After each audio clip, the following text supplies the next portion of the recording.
Long queues at the Teachers Centre as parents are looking for space for their children for the 2025 academic year. We now go live to our SABC News reporter Patricia Visagie, who's there for us. Patricia, welcome to On Point. This scene seems to be one that is constant every year, maybe not at that particular schools, but at different schools throughout the country where parents find themselves having to queue all the time. I'm sure they've spoken about their frustration about this to you. Please do share some details with us. Well, good afternoon. Of course, we are in Mamelodi at the Teachers Centre.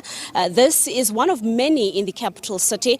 As of course you would understand, there are different districts, and in those districts you have different centres. So this reality that's playing out here is what is playing out perhaps at the various other centres around the capital city. It's a mixed group that is queued here. They're here for different reasons. Some of them are looking for integrate applications. That is high school, obviously it would be grade 9 to grade 12, and then you have your primary school applications that is from after grade 1, let's say grade 2 up to grade 7 that are here, and then you've got your late applications. Then you've got those who have relocated, those who have to adjust their family life due to circumstances. It could be that perhaps a parent died or a guardian or so, and they need to make some adjustments. So you've got a different group of people that are here, but I'm joined by a Gauteng basic education spokesperson, Steve Mabona, who can elaborate more about just the frustrations that we've heard. Some people saying that they've been here since 4 o'clock this morning, and some have still not been helped. Of course, different reasons, as I said, that I hear, but you can take us through the reality. You also engaged, and really we saw you literally took it upon yourself to speak to each person there to try and see how you can help them. But tell us about what they shared with you. No, thanks very much. We interacted with the people on the queue just to understand on what are the challenges. But like as we've indicated, majority is really inner grades application, mostly relocations, people coming from different provinces, and you have late applications. People who just came, who didn't apply at all on the system. I'm talking about now grade 1 and 8. Well, reasons are that they are relocating, and some didn't know about to utilize the system. Some would have then applied, but because they applied late, the schools that were available is those that probably they didn't want. So they are coming here to say we are placed at the schools that we don't want. There are those that would have been placed during the open online admission period. Those that would have preferred certain schools, most especially in the high pressure areas. Talking about Silverton in this area, everyone wants to go to Silverton, so you cannot accommodate everyone there. So you then need to make sure that you understand on how you're going to be placing them. Including in the township here, there are schools that parents don't want to go to. Some, there's different reasons, there's ill discipline. Some are saying there's drugs there. Some are saying they will not be in a position to afford transport. So it's an indication that it's inevitable that some schools are going to be overcrowded. Working with these principals and the districts, we don't have a choice. Some schools really will then have to overcrowd, but we just want to call upon parents to be patient with us as we are trying to make sure that everyone is in the classroom. Will everybody be helped, ultimately? That's the concern that many of them have. No, everyone will be helped. I mean, we actually assisted. Basically, when we say help, will each child get a classroom? Each child will get a classroom, but there are those whom we think that they are a little bit unreasonable in what they want.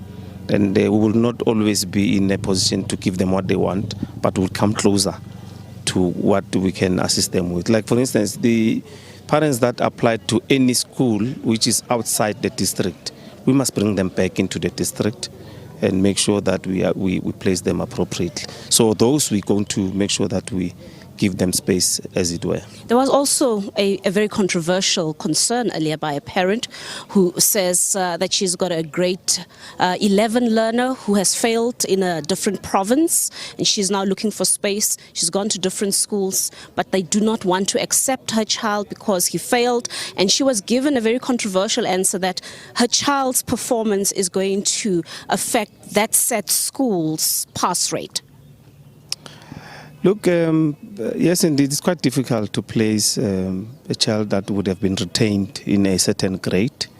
But we will normally negotiate with our principals to say, let's be accommodative as possible.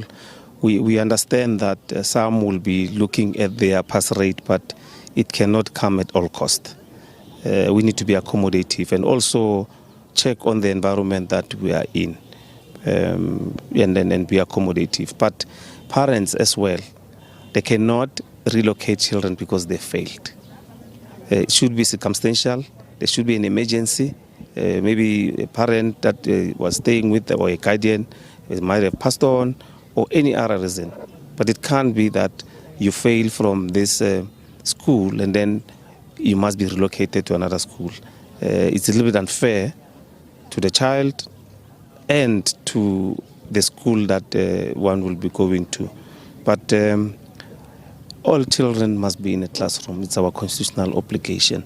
That's why we are saying those that normally do oversight when they go to our schools and find overcrowded schools, they don't even need to take pictures and share them in their social media and say, look at what is happening here.